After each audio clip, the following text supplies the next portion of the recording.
Good morning guys, welcome to our channel optimistic healing D&D। আজ আমরা যাচ্ছি কেদারনাথে। এখন বাজে প্রায় 5টা আর আমরা অপেক্ষা করছি হেলিপ্যাডের এখানে। আপনারা যদি হেলিকপ্টারে যেতে চান তাহলে আমি প্রথমে কয়েকটা ফর্মালিটিস আপনাদের বলে দিই। প্রথমে আমরা উত্তরাখণ্ড ট্যুরিজমের ওয়েবসাইট থেকে চারধাম যাত্রার রেজিস্ট্রেশন করি। এরপর IRCTCর হেলি যাত্রা থেকে ফাটা টু কেদারনাথের পবন হান্সের হেলিকপ্টার বুক করি। তবে আপনারা এর বিভিন্ন অপশন এই ওয়েবসাইটেই পেয়ে যাবেন এবং নিজের সুবিধা মতন বুক করতে পারবেন। তবে আধার আইডি নাম্বারটা নিশ্চয়ই লাগবে এবং আধার আইডি ক্যারি করতে ভুলবেন না। ওরা ওখান থেকে একটি ইনস্ট্রাকশন প্রোভাইড করবে।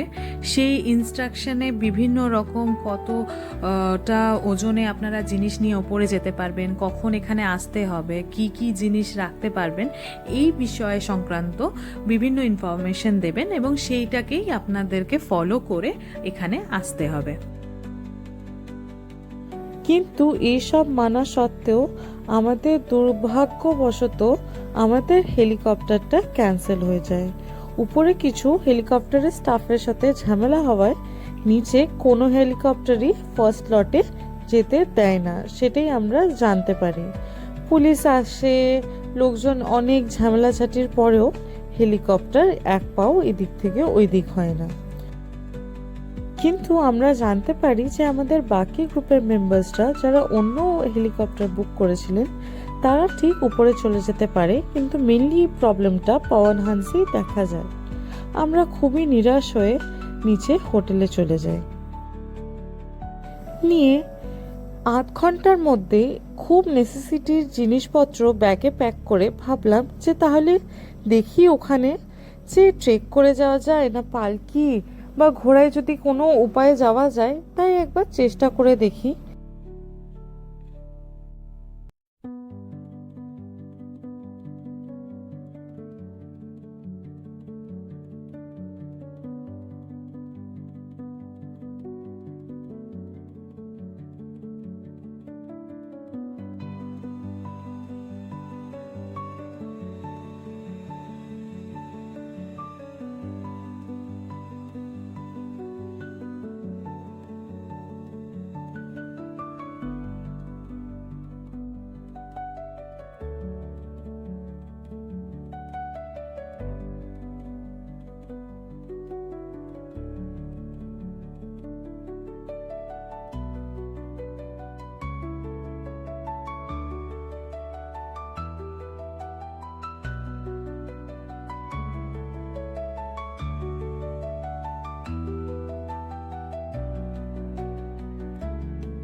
এরপর আমাদের গাড়ি আমাদেরকে সোনপ্রয়াগের পার্কিং অবধি ড্রপ করে দেয়। ওইখান থেকে একটু কিছুটা হেঁটে আমরা একটি ট্যাক্সি স্ট্যান্ড পাই, যেখানে পার পার্সন 50 রুপিস দিয়ে আমাদেরকে গৌরীকুণ্ড অবধি নামিয়ে দেয়। সে খুব ঝামেলাঝাটি করেই ওই ট্যাক্সিতে চাপা। গৌরীকুণ্ডে পৌঁছে দেখলাম যে ডলি তো আর নেই, সবই সকাল সকাল বেরিয়ে গেছে। আমাদের পৌঁছাতে এই দিক ওই দিক করে সেই 12টা বেজেই গেছিল, ততক্ষণে একটিও ডলি ছিল না।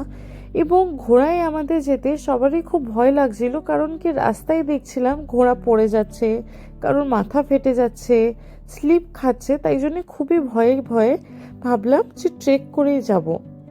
ট্রেক করার রাস্তা এতটাই স্লিপারি হয়েছিল এবং ঘোড়ার ধাক্কা, ওর মধ্যে 2 থেকে 3 কিলোমিটার যাওয়ার পরে আমরা দেখলাম যে আমাদের জন্য আর ফার্দার প্রসিড করা পসিবল নয়, আর তাই জন্যই আমরা ওখান থেকে ফেরত চলে আসি।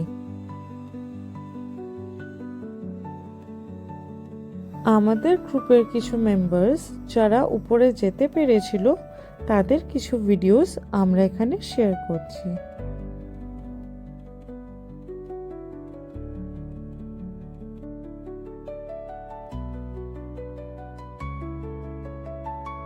আপনারা যারা কেদারনাথ দর্শন করতে গেছেন এবং ওপরে গিয়ে আপনাদের কীরকম এক্সপিরিয়েন্স হয়েছে সেটা আমাদের কমেন্টে জানাতে ভুলবেন না।